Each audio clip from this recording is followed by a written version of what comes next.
Bonjour, donc nous sommes toujours à Dax, au 10e week-end de la liberté, organisé par Patrick de Cazeneuve avec l'aide du cercle Frédéric Bastiat.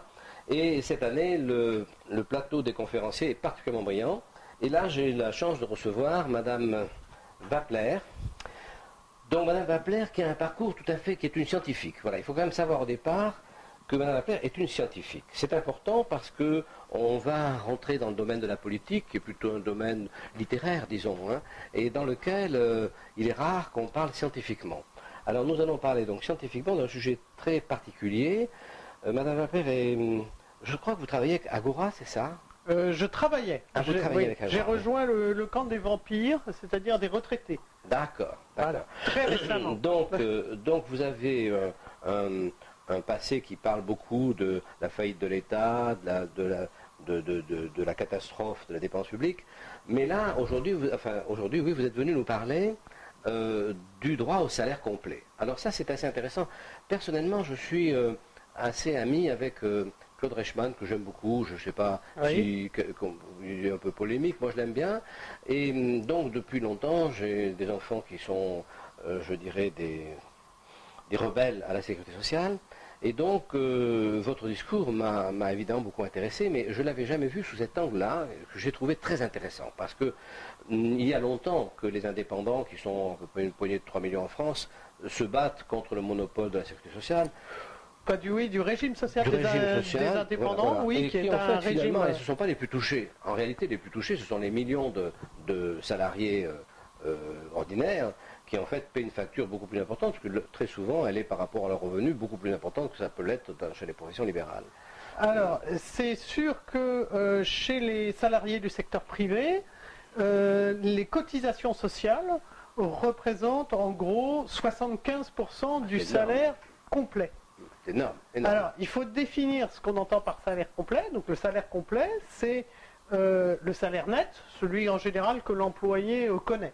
Il le connaît bien, c'est on ne peut pas lui en vouloir, c'est ce qui lui rentre dans la poche. Donc, et puis au-dessus, il y a les charges patronales, enfin les charges sociales dites salariales. Il en a à peu près conscience, mais il ne les regarde pas vraiment. Et ensuite, il y a une autre couche qui est des charges patronales, les cotisations sociales patronales. Payées par le patron, oui.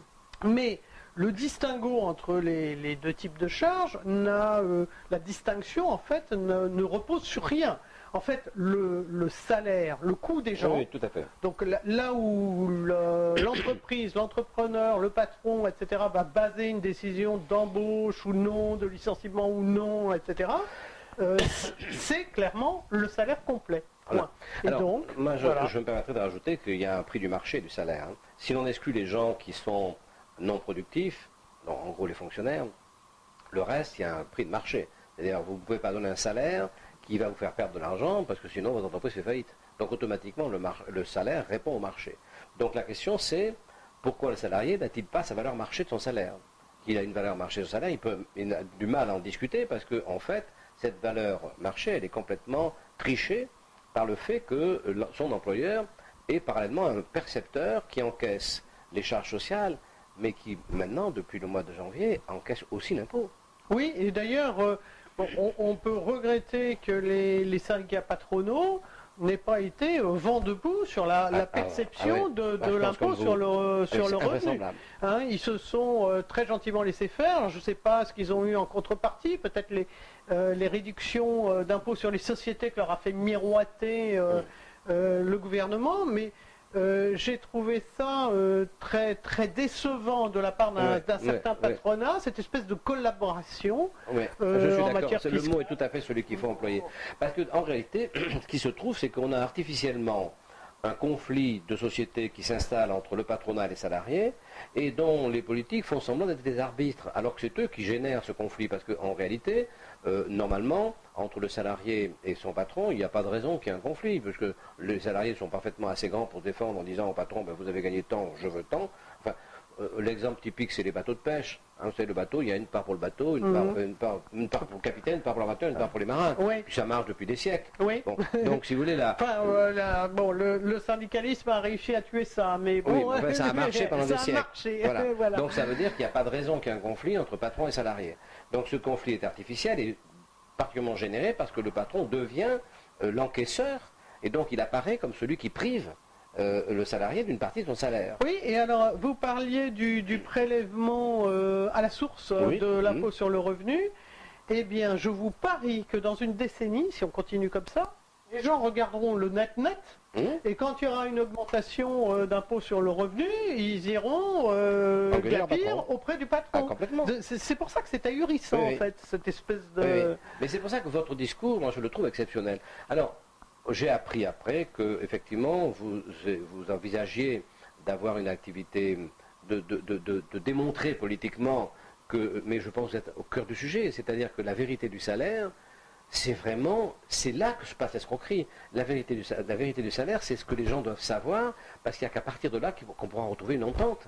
C'est les fausses guerres qui sont initiées par les politiques pour se dégager de leurs responsabilités tournent autour de ça. Et vous avez complètement raison. Je dirais pas que je vais jusqu'à faire des prières, parce que d'abord je suis pas très croyant, et puis bon, ça, j'en suis pas là. Mais disons que je souhaite de tout mon cœur que votre discours soit entendu, qu'il ait l'audience voulue, et je le trouve mieux pris que mon ami Claude Reichmann, qui a un discours qui marche très bien, mais sur une simple petite catégorie de la population, tellement ciblée que finalement elle n'est pas assez nombreuse pour changer les choses. Tandis que vous avez un discours qui touche tout le monde, en dehors des fonctionnaires, bien sûr. Mais oui, c'est très important. Alors, les fonctionnaires, ils ont leur propre régime de sécurité sociale, en tous les cas en ce qui concerne la maladie. Alors, c'est très extraordinaire, parce qu'on nous dit que la sécurité sociale, l'assurance maladie, c'est la merveille des merveilles absolues, sauf que les fonctionnaires ne l'utilisent pas. Et puis, eh bien pour les retraites, c'est encore pire, parce que là ça se reboucle un peu avec mes écrits précédents, on touche au hors bilan de l'État, c'est-à-dire que les retraites des fonctionnaires ne sont pas provisionnées. Donc voilà, et ça pose un problème d'ailleurs de comptabilité publique. Oui, mais je pense que, enfin moi je vous souhaite vraiment de réussir, parce que c'est étonnant, parce que... excusez-moi, j'avais lu votre curriculum, mais je n'imaginais pas trouver... vous avez une approche, oui, effectivement, assez scientifique, assez cartésienne, et une approche, je veux dire, non polémique. C'est drôle, parce que, si vous voulez, on est loin des discours enflammés de nos politiques qui ont toujours des concepts. On n'est pas dans le concept, on est dans le pragmatique, le plus simple. C'est-à-dire, vous avez le droit de savoir... Vous avez le droit de savoir ce que vous gagnez, et vous avez le droit de gagner ce que vous gagnez. Vous avez le droit de gagner ce que vous valez. Vous avez le droit de gagner ce que vous valez. Et puis après, c'est à vous de décider où vous voulez mettre votre argent pour votre santé, pour les différentes choses que vous avez envie. C'est à vous de décider. Et ça, ça me paraît vraiment frappé sous le sceau du bon sens. Je vois pas pourquoi. Je vois pas pourquoi tout le monde n'adhérerait pas à votre grande simplicité dans le discours. C'est gentil, mais alors, je pense que aussi il faut lutter contre pas mal d'idées reçues. Alors en général, quand on dit sécurité sociale, les gens sont persuadés que la sécurité sociale... Rien. Alors oui, alors ça coûte rien. Ça, donc l'argent gratuit tombe du ciel. Alors pas du tout. C'est vrai que... lorsqu'on a 100 € de frais médicaux, il paraît qu'on en débourse 7, mais les 93 autres, ils existent bien, quelqu'un les a bien déboursés. Et en ce qui concerne la maladie, eh bien, c'est le salarié qui cotise, c'est les cotisations salariales patronales qui ont permis le fait que les 97 soient à nouveau, remboursé entre guillemets, mais ce n'est pas de l'argent gratuit, c'est de l'argent, c'est comme quand on paye une prime d'assurance pour son véhicule ou pour sa maison. Et la solidarité, parce que ça aussi c'est très important, la CMU, c'est-à-dire la couverture maladie de ceux qui n'ont rien, qui ne travaillent pas, soit parce qu'ils ont un handicap, soit ils sont depuis trop longtemps au chômage, blablabla, la CMU, elle est financée par l'impôt, déjà. Et l'impôt, en fait, c'est une taxe qui est prélevée sur les mutuelles complémentaires qu'on oblige le salarié à prendre. C'est-à-dire que la sécurité sociale, c'est formidable, mais on vous oblige à prendre une mutuelle complémentaire, et sur cette mutuelle complémentaire, en plus, vous allez payer un impôt pour la CMU, qui est la sécurité sociale de ceux qui ne peuvent pas cotiser. Voilà. Alors on est dans la... On est dans la croyance. La grande difficulté que vous avez, c'est qu'on est dans la croyance. Donc on est dans une propagande qui, au fil du temps, a, comme toujours, la croyance d'ailleurs, la croyance ça base sur une aspiration et ça transforme les faits pour être en phase avec cette aspiration et la transformer en croyance. Alors là, les gens ont quand même, en règle générale, une compassion pour les malades. Donc la compassion pour les malades, c'est légitime, c'est humain. Oui, donc, oui, c'est normal, c'est souhaitable. C'est souhaitable. À partir de là, on dit, ben, vous voulez quand même pas que les gens malades ne soient pas soignés. Donc nous sommes la sécurité sociale et nous sommes les seuls à pouvoir faire ça. Alors c'est absolument stupéfiant parce qu'en réalité, ils ne sont jamais qu'une compagnie d'assurance, qui est 3 fois plus chère que les autres, qui ne fait pas son boulot en plus. Et on nous fait croire que, oui, mais c'est pas, non, on n'est pas dans le cas d'une compagnie d'assurance. Et quand vous revenez en disant, mais attendez, vous voyez bien que vous avez payé, donc c'est bien un contrat d'assurance, mais vous avez payé. Et oui, non, oui, mais on a payé de la solidarité. Ah bon, d'accord. Mais quand on prend une assurance, on paye toujours la solidarité. Oui, c'est le propre même de l'assurance. Oui, donc c'est incroyable. Et donc vous êtes face à cette chose-là. Mais peut-être, et c'est ça qui est assez miraculeux, peut-être que vous arrivez au moment où les gens perçoivent le terme de cette... Parce que la propagande, à un moment donné, c'est comme la fausse publicité, assimilable. À un moment donné, on finit par acheter une lessive qui lave rien, on finit par dire, maintenant, il y a un problème, cette lessive, elle lave rien. C'est pas parce et on dit, ben, j'en veux plus. Hein, donc, il est possible que là, vous tombiez au bon moment, et vous allez vraiment être efficient pour le prochain présidentiel, vous aurez un candidat pour votre discours, vous aurez... écoutez, on espère. Hein, donc, avec Loïc Roussel, on a fondé le mouvement pour la liberté et la démocratie directe, ML2D. Donc, c'est un mouvement qui s'adresse à tout le monde, et spécialement à ceux qui ne votent plus, parce qu'aujourd'hui, ce pays est irréformable. Parce que déjà, il n'y a que la moitié des gens qui votent. Dans cette moitié qui vote, eh bien, il y a un partage entre grands partis institutionnels. Et quand quelqu'un est élu en roulant des mécaniques et en disant « je vais réformer ce pays », en fait, il n'a que 11% des gens derrière lui. Donc, c'est impensable de prendre des décisions un peu sérieuses quand on est soutenu que par 11% des gens. Donc, au ML2D, Mouvement pour la liberté et la démocratie directe, on veut convaincre les gens qu'ils ont le moyen de reprendre le pouvoir. Et reprendre le pouvoir, c'est reprendre la main sur ce qu'on vaut, le salaire complet, reprendre la main aussi sur l'enseignement et l'éducation nationale, dont les résultats s'effondrent dans les classements internationaux, et ça c'est l'avenir, c'est la jeunesse. Et pour ça, on propose le bon d'éducation, mais qui est dans le même esprit. Hein. C'est l'éducation nationale, c'est très très bien, mais on la met un petit peu en concurrence. Et puis, on supprime la carte scolaire, etc. De ce fait. Et puis, 2 autres mesures simples à comprendre, hein, qui sont un impôt simple, proportionnel, plafonné, pour que l'État assure ses missions légitimes. Et puis, le reste, ça doit être déporté. Les décisions doivent être déportées sur le terrain par ceux qui en subissent directement les conséquences. Et non pas décidées par un pouvoir lointain à Paris qui va décider de ce qu'il faut avoir dans un caddie de supermarché, de ce qui est bon à manger ou pas manger, 5 fruits et légumes par jour, blablabla, pas de pesticides ou... Ça va être très compliqué, bien sûr. Ça, bien sûr, mais on a un allié, c'est... Thatcher disait le socialisme ou l'étatisme, hein, c'est la même chose, arrive toujours à bout de l'argent des autres. Alors, c'est vrai, elle n'avait pas prévu les taux négatifs, le crédit limité gratuit. Mais la fausse monnaie, disons les mots comme elles sont.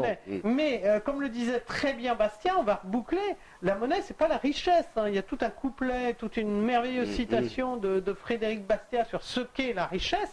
Ben, la richesse c'est l'abondance, c'est le pouvoir d'achat, c'est d'avoir une table bien garnie, c'est de pouvoir donner à manger à ses enfants et de pouvoir les instruire, c'est de pouvoir s'occuper de ses parents âgés, c'est ça la vraie richesse. Bien sûr, la richesse, la monnaie n'est qu'un outil qui permet de passer le temps entre une vente et un achat, ce n'est qu'un outil, la monnaie c'est rien d'autre. C'est un outil, mais le problème de la monnaie, c'est qu'on en a besoin automatiquement, et que là encore, l'État s'en est octroyé le monopole. C'est toujours le même problème. Quand on a un problème, ça vient toujours du monopole. Si la monnaie était libre, il y a longtemps qu'on aurait choisi monsieur machin, monsieur truc, qui fait une monnaie dont on est sûr, parce qu'il a dans ses coffres tout ce qu'il faut et qu'on est garanti. Mais là, on n'a pas le choix. Alors, la monnaie libre, elle existait en fait, c'est ça qui est extraordinaire. Elle existait, si on fait une brève histoire de la monnaie, alors très brève, parce qu'on n'a pas beaucoup de temps et nos auditeurs doivent être lassés. Allez-y. Donc, on commence à Sumer ou à l'époque, ou à l'Égypte, vers 3000 ou 4000 avant Jésus-Christ. Et la monnaie, c'est surtout du crédit.